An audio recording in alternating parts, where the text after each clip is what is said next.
May the 9th, 2020. Guys, you're looking at one chapter in the New Testament. It's the first book of James. It's King James Version. And it's one of those look yourself in the mirror verses. And I think it's really important because it struck me this way, and I want to share it with you. And I want you to think about it like this. We talk about back in the Old Testament and in the New Testament in the book of Revelation, to where it says, the angel said, take this book and eat it. In your mouth it will be as sweet as honey, but in your belly it will be bitter. Now that may not be verbatim, but you understand.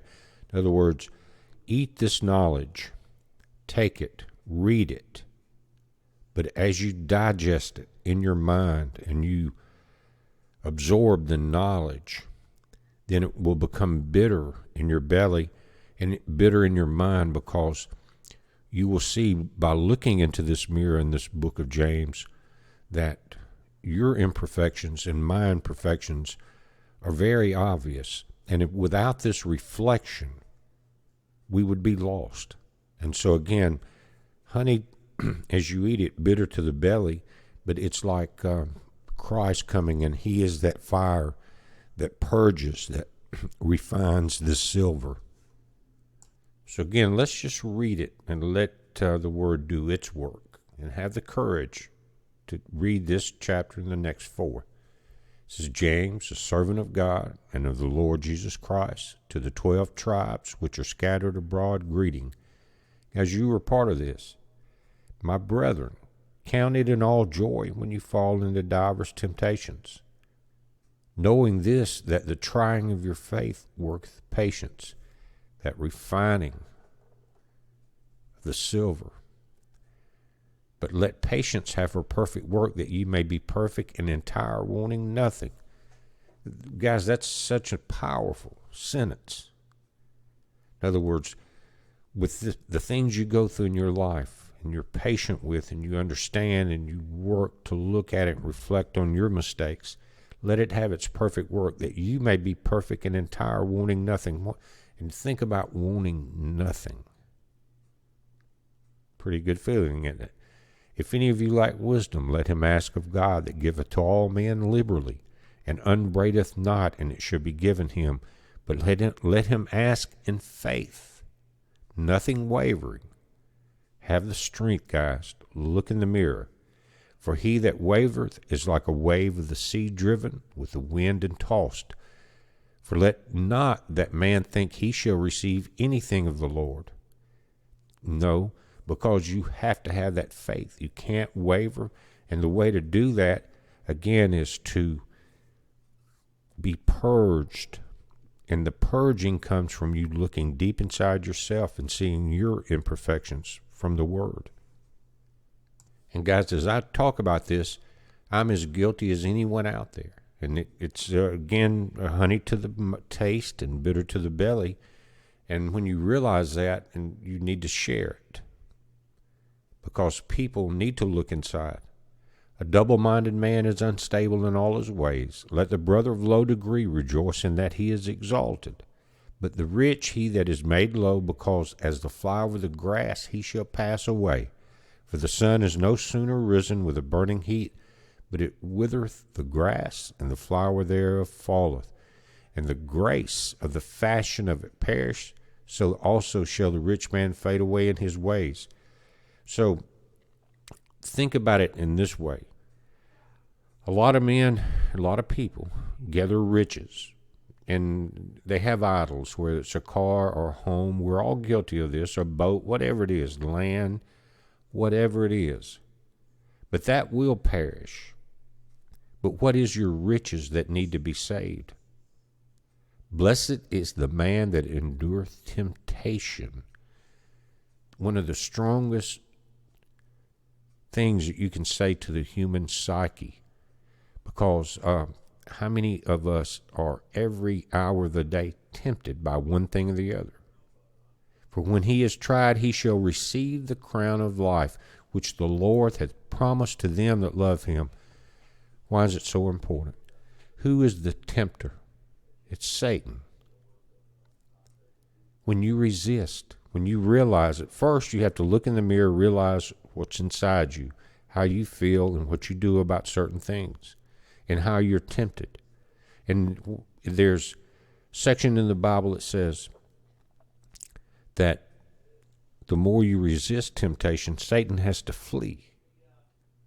But he's going to make it hard for you to do that because it's something that you may be enjoying. Let no man say when he is tempted, I am tempted of God. For God cannot tempt with evil, neither tempteth he any man. But every man is tempted when he is drawn away of his own lust and enticed. Then when the lust has conceived, it bringeth forth sin, and sin, when it is finished, bringeth forth death. How do you say it any stronger? Do you want to live or do you want to die? We're talking about the spiritual body, but now even in the physical body, it can bring life. But every man is tempted, let me go back, when he is drawn away of his own lust and enticed. What is your lust? What is your temptations? Is it something that maybe you could do differently? Maybe you could think about other people more. Maybe you could pull away from certain things.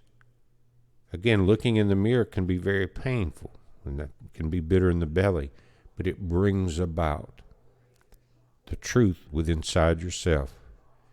Then when lust hath conceived, again it bringeth forth sin, and sin, when it is finished, bringeth forth death. Do not err, beloved brethren. Every good gift and every perfect gift is from above. Think about that. As you look at things in your life that maybe you want, or maybe things you want to do, that's your decision. But every good gift that you can receive and every perfect gift does not come from what you think you want. It comes from above, and cometh down from the Father of lights, with whom is no variableness, neither shadow of turning. In other words, when you buy something or do something or whatever you're doing, do you ever have a buyer's remorse, or you regret doing it? Do you think, did you make the right decision?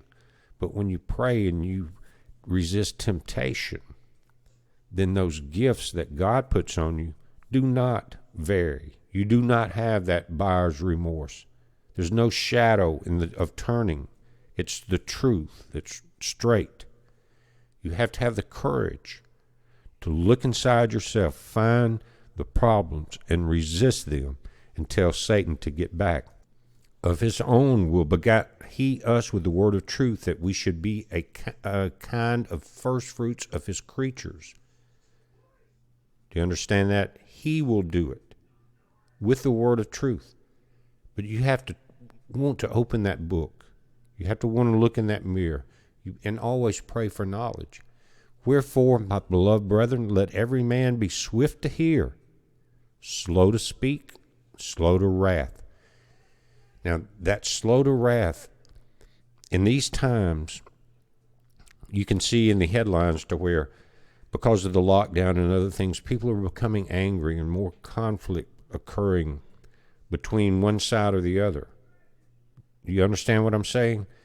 We want to be slow to wrath. Why? Because that's showing your patience and your knowledge of what's happening. Swift to hear, slow to speak, slow to wrath. Be a peacemaker. For the wrath of man worketh not the righteousness of God. It doesn't. You're not doing the right thing there. Wherefore lay apart all filthiness and superfluity of naughtiness, and receive with meekness the engrafted word, which is able to save your souls. Lay apart first, if you want to receive the word, is what it's saying. Back away from the things that you're seeing in this mirror. And with meekness, receive the engrafted word. In other words, don't make some type of preformed opinion about what you're going to read. Read it as a child. Accept it as a child, which is able to save your souls. Receive it with meekness, which is in this word. Once you lay apart, what does it say? Let me read it. Wherefore lay apart all filthiness and superfluity of naughtiness, and receive with meekness the engrafted word, which is able to save your souls. Where is that engrafted word? You're reading it. Be you doers of the word, and not hearers only, deceiving your own selves. Very important. Doers of the word. We're in the end times. Satan is moving as quick as he can, moving very quickly. He knows his time is short. Not hearers only, deceiving your own selves. Why do you want to be doers only? Do you want that candle to be extinguished under that basket and you lose it all? Be you doers of the word. A couple of reasons why. You want to spread it, and it keeps it in your mind. It keeps it refreshed. It's like studying. If you don't, you forget things. And what are you doing? You're deceiving your own selves. For if any be a hearer of the word and not a doer, he is like unto a man beholding his natural face in a glass. For he beholdeth himself, and goeth his way, and straightforward forgetteth what manner of man he was. That's the whole point of this chapter. We are, by human nature, because we are in the flesh, because of what happened in the Garden of Eden, flesh can be tempted easy in many ways. Do you want to forget who you are and forget what manner of man you were and lead the straight path? It's so easy to do, isn't it, guys? But whosoever looketh into the perfect law of liberty, you ever heard that? And continueth therein, he be not a forgetful hearer, but a doer of the work, this man shall be blessed in his deed. Bring people to the word of Christ, to the truth. You don't think Christ and God appreciates that? Again, 2 more verses, and then I want to encourage you to read the next 4 chapters and look yourself in the mirror. It can save your soul, make you a better person. The last 2, it says, if any man among you seem to be religious, and bridle not his tongue, but deceiveth his own heart, this man, religion is in vain. Is your religion going to be in vain? Think about this. Bridle your tongue. When you don't, you deceiveth your own heart. Pure religion and undefiled before God and the Father is this, to visit the fatherless and widows in their affliction, and to keep himself unspotted from the world. And you know, it takes daily study and daily prayer, because the temptations of this planet on our flesh are so strong. And none of us do it. I'm not preaching to anyone. I'm sharing the way that these chapters and verses make me feel. And when I have to reflect, it makes me a better person. So don't hesitate, even though you see something that just stabs you in the heart, because maybe you're doing that. Be courageous enough and let that refiner's word make you stronger. Guys, it's a heads up. We're watching. Be safe.